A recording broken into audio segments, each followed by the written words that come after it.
Imagine walking into a bank with nothing but a dream and determination, only to be laughed at, humiliated, and told you don't belong.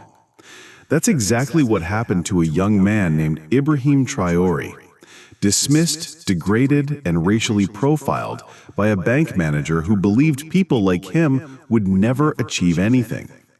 But years later, that same young man would rise to power, reshape an entire nation's destiny, and oversee a financial revolution worth over $14 billion, a revenge so monumental, the world had no choice but to notice. Ibrahim Traoré wasn't born into wealth.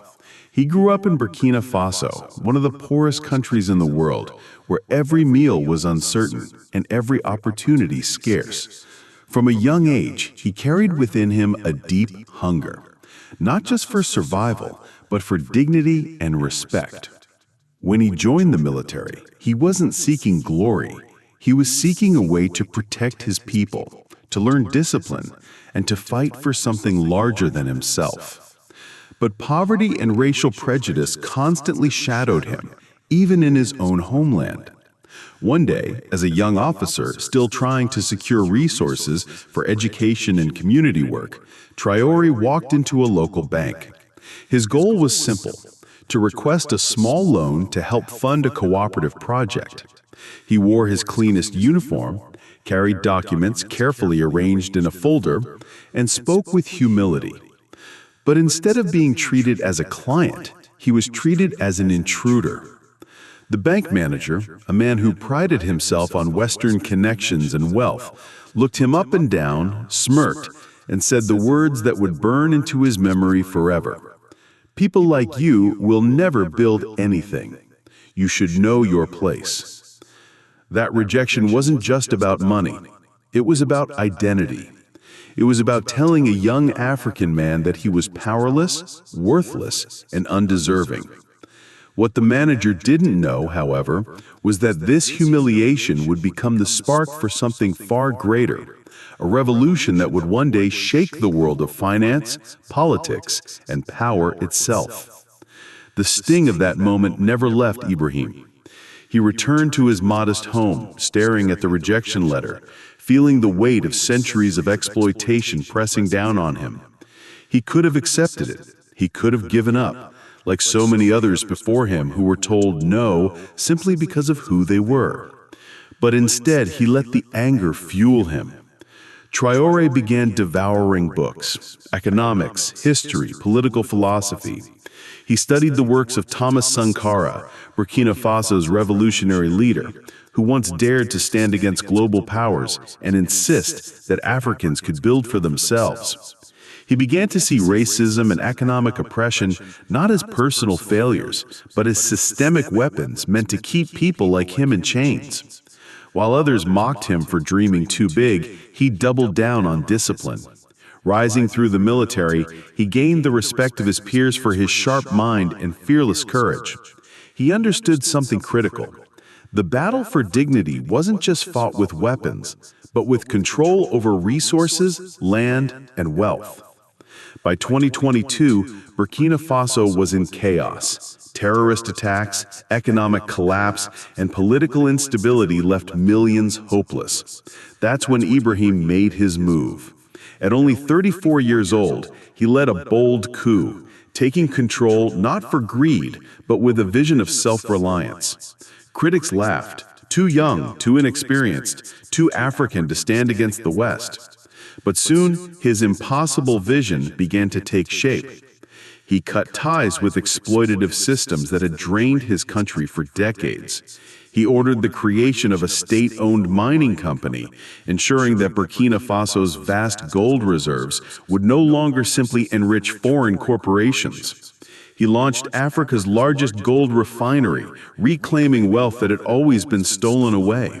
He expanded agriculture, supported local industries, and began massive infrastructure projects, roads, hospitals, and housing for the displaced. Within just 2 years, Burkina Faso's economy surged. What began as a humiliating rejection for a small loan turned into an economic revolution worth over $14 billion in national wealth reclaimed and reinvested. And somewhere in that timeline, the same banks that once mocked him began sending offers, eager to participate. But this time, it was too late. Ibrahim Traoré didn't need them anymore. The moment of poetic justice arrived quietly but powerfully. International media began reporting on Burkina Faso's new economic policies. Photos of Traoré standing tall in traditional African attire spread across the world. He was no longer the poor young man in uniform begging for a loan. He was now a head of state, commanding billions in resources and reshaping his country's destiny. And then came the ultimate irony.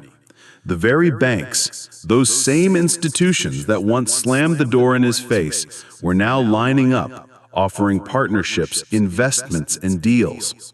Suddenly, the man they had written off as too small was being courted like a king. But Ibrahim never forgot that day. The humiliation, the sting of racism, the smirk of that manager who told him he would never build anything. Instead of revenge through anger, his revenge was success. His revenge was transformation. His revenge was proving that Africans didn't need to beg at the doors of foreign-controlled banks. They could build their own systems, their own industries, their own wealth. When reporters asked him about his economic revolution, Traoré simply echoed the words of his inspiration, Thomas Sankara. "He who feeds you controls you."